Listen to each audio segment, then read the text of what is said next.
의뢰인의 주장을요, 법정에서 그대로 전달하는 변호사는 제가 생각하기에 법률 전문가가 아니라 대변인에 불과하다고 생각합니다. 명확하게 길을 제시해 줄 수 있는 사람이 법률 전문가고 변호사다라고 생각합니다. 네, 안녕하세요. 형사전문 변호사 용성훈 변호사입니다. 오늘은 준강간 사건과 몰카범죄, 그러니까 카메라 등 이용 촬영죄로 동시에 재판을 받았는데 집행유예 받은 케이스에 대해서 한번 설명을 들어보도록 하겠습니다. 준강간 사건은요, 강간과 동일하게 3년 이상의 징역에 처하는 범죄고요. 카메라 등 이용 촬영죄 역시요, 아주 엄하게 처벌하고 있는 범죄입니다. 오늘은 위 두 가지 혐의 모두에 해당하는 분에 대해서 한번 설명 들어보도록 하겠습니다. 사건 설명 먼저 한번 들어보도록 하겠습니다. 저희 의뢰인이었는데요, 헌팅을 통해서 처음 만난 여성과 당일에 성관계를 갖게 됐습니다. 의뢰인은 상대방의 의식이 있다라고 생각을 해서 성관계를 가졌는데 다음날 상대방은 자신이 의식이 없는 상태에서 성폭행을 당했다라고 해서 준강간으로 고소를 한 상태였습니다. 문제는 저희 의뢰인이 성관계 전에 내가 지금 저 사람이 의식이 있는데 다음날 저 사람이 나를 고소하면 어떡하지? 이런 생각에 잘못된 방법을 선택했는데 그게 뭐였냐? 성관계 장면을 영상으로 촬영을 해두는 거였습니다. 물론 이런 대응 방법은 굉장히 잘못된 거였습니다. 의뢰인은 처음에는 변호사 없이 사건 대응을 했고요. 상대방에게 의식이 있었기 때문에 준강간이 아니다 라고 하면서 주장을 했었습니다. 그런데 사건이 본인에게 불리하게 돌아가는 것처럼 보이자 준강간보다 카메라 등 이용 촬영죄가 형량이 조금 더 낮으니까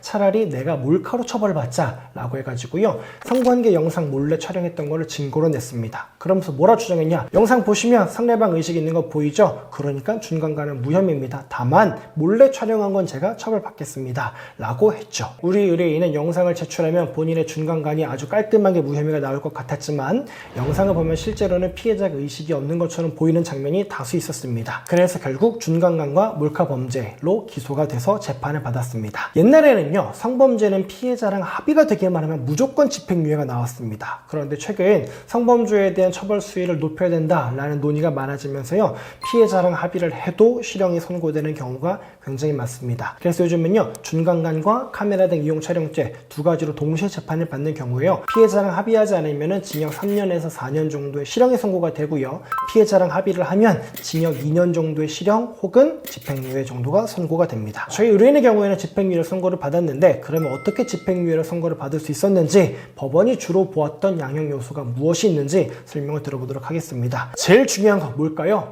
피해자랑 합의했는지 여부입니다. 피해자랑 합의 안 하면 집행유예 안 나온다라고 보시면 됩니다. 합의 안 되면 공탁하지 뭐 라고 생각하는 분들이 있으신데, 공탁만으로는 집행유예를 장담하기가 어렵습니다. 성범죄 사건은 반드시 피해자와 합의가 필수적입니다. 두 번째, 잘못을 인정하고 자백하고 있는가 아니면 부인하는가입니다. 저희 의뢰인도 준강간 사건에 대해서 검찰 단계까지 사건 부인했거든요. 그런데 저희가 법원 단계에서 사건 맡으면서요, 이거 혐의 부인 어려우니 그냥 인정하시죠 라고 해가지고 재판 단계에서 인정했습니다. 거기서도 부인하면은 여러분 실형 선고될 수 있거든요. 성범죄 사건에서 부인하는 건 검찰 단계까지만 하시는 거를 추천드립니다. 세 번째, 범행 이후 가해자의 태도입니다. 수사 단계에서 증거 은닉하거나 피해자에게 합의 강요하지 않았는지, 혹은 피해자에게 합의하자고 계속해서 연락하면서 스토킹 범죄를 저지르는 등 추가 범행을 저지르진 않았는지, 피해자가 억울하게 자신을 고소했다라는 소문을 내는 등 2차 가해를 저지르진 않았는지, 이런 것들도 판사가 많이 봅니다. 다음으로 범죄 이후